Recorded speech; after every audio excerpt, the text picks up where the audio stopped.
Hello everyone, this is Minnie Hannibal, a coordinator for the North American branch of the King of the Sea, or KotS for short, tournament. And in this video, I will cover how to create and manage a training room for the 14th KotS tournament. To begin, it is important to identify which day of the tournament your team is playing, what team you are facing, and which team is labeled as Team 1 on the tournament website's upcoming battle page. The team listed as Team 1 is responsible for creating and hosting the training room. The Qualifier Stage has a slightly different operating procedure than the rest of the stages. For the Qualifier Stage, it is important to note that the map pool is fixed and available to see in the rule set. Furthermore, all rounds in this stage consist of a best-of-1 game. In later stages, your team representatives will have conducted map picks and bans with the opposing team representatives via the WoW's tournament website. In this scenario today, we are in the Day 1 Qualifier Stage. This will be our first round, and we are listed as Team 1, therefore I am responsible for creating the training room. With this information in hand, let us create a training room. Now that the room has been created, it is time to set it up correctly. We will start with the map tab. Since this is the qualifier stage, I will look for the round 1 map as listed in the rule set. For the KotS 14 North American qualifiers, the first map will be Crash Zone Alpha. If you are not playing on the North American qualifiers, please check your regional rule set for the order the maps will be played. Now that I have selected the correct map, it is now time to select the correct battle mode, Tournament Domination. For Crash Zone Alpha, North, Northern Waters, and Tears of the Desert, the mode will be Tournament Domination. For Shatter and Sleeping Giant, the mode will be Tournament Domination Alternative. And for Sea of Fortune, the mode will be Tournament Domination 4 areas. Also, please note that in the Tournament Domination battle modes, there is no option to enable or disable Cyclones. If there is an option for Cyclones, you have selected the incorrect battle mode. Now that we have the correct map and mode, we will move to the Conditions tab. As per the rule set, every game should have a 20-minute battle timer. This is the default selection, but if the battle timer is not 20 minutes, please change it to 20 minutes. Moving on to the number of players, this should be 9 versus 9. Under restrictions, the tournament must be played with only tier 10 ships. Additionally, there are no submarines, no aircraft carriers, and a maximum of 2 battleships.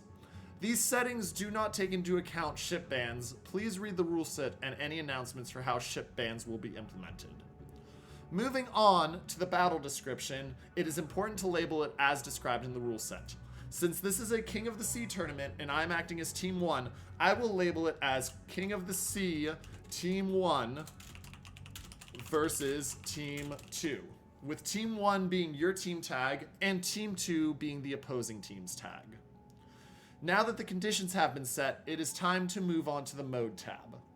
The first box, Make this training room private, should be left unchecked.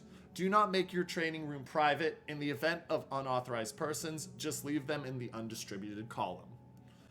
The next 3 boxes should be checked. Forbid commanders to invite players to team.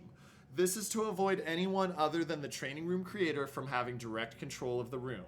Since the room is not private, each player should be able to find the training room by themselves. If there are any issues, please contact your assigned referee for more guidance. Hide enemy ships. Per the rule set, lineups are to be kept hidden until after the battle button has been pressed. Allow spectators. Matches may be streamed. It is important to allow access to streamers. In the event you refuse a streamer without prior approval from Wargaming or the North American Volunteer Team, or any other regional volunteer team, you or your team may be sanctioned. It is now time to press the Create button at the bottom of the page. At this point, if there is a need to change the training room settings, you can change settings by clicking this button here. Now that the training room is public, please let the opposing team representative know that the room has been created, and also provide them with the in-game name of the room creator. In this case, the in-game name is Minnie Hannibal 65. As players begin to enter the room, it is important to assign them to the correct side: Alpha, Bravo, or Spectator. Note, no player should press the ready button until both teams have their team members assigned to their side. If it is unclear where a player belongs, do not hesitate to ask in the training battle chat window. In the case of spectators, there will be a spreadsheet of accounts allowed in the spectator section provided to all team representatives before the start of the tournament. If there are still concerns, please contact your assigned referee for more guidance. Once the players of both teams and any streamers are in their assigned places, the player participants may press the ready button. When all players of both teams are ready, please ask both the teams and the streamers if they are ready. Once both teams and streamers confirm they are ready, you are now ready to launch the game by pressing the battle button at the top of the page. If you are a part of a best of 3 or best of 5 round, please ensure that the map is changed correctly for the next game by clicking on the Change Settings button, and to change team spawns if necessary by moving one team out of spawn to the undistributed list, moving the other team to the vacated spawn, and then moving the undistributed team to the other spawn. In the event of a restart, there should be no changes of the settings provided they are the correct settings. You may, however, need to kick a player from a team to make room for another, or wait for a player to reconnect and rejoin. You can do so by right-clicking on the player in question and selecting the Remove from Training Room option. There should be no lineup changes, and in the event that a lineup change occurs, the team will be given an automatic loss for that game. Before we conclude this video, there are a couple of things we would like to make clear to all. It is up to both teams to ensure training room settings are correct. Incorrect training room settings are grounds for an automatic loss of the game if reported to the assigned referee within 2 minutes of the start of the game. If incorrect settings go unreported for more than 2 minutes from the start of the game, both teams are considered to have agreed to the game rules, and the game should be played to completion. If a team is short one player, they must have a bot added to their team. The team that needs a bot will be able to choose which Tech Tree Tier 10 ship they want to have added, provided its addition is within the rules. Please ask the team representative and confirm their ship selection. To add a bot, you need to click on the Add Player button on the same spawn of the team that needs a bot added.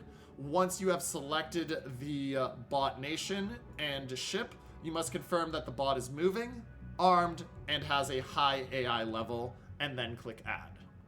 Finally, in the event of bugs or errors within the training room beyond our control, please contact your assigned referee immediately for further guidance. If you have any questions before the start of the tournament, please feel free to ask in the #NeedHelp channels in the NA category of the King of the Sea Discord, and the volunteer staff will be happy to answer them as soon as they can. If you are not already in the King of the Sea Discord and would like to join, please click the Discord link in the description below. This concludes our guide on how to create and manage a training room for KotS. Thank you for watching, and good luck in the tournament.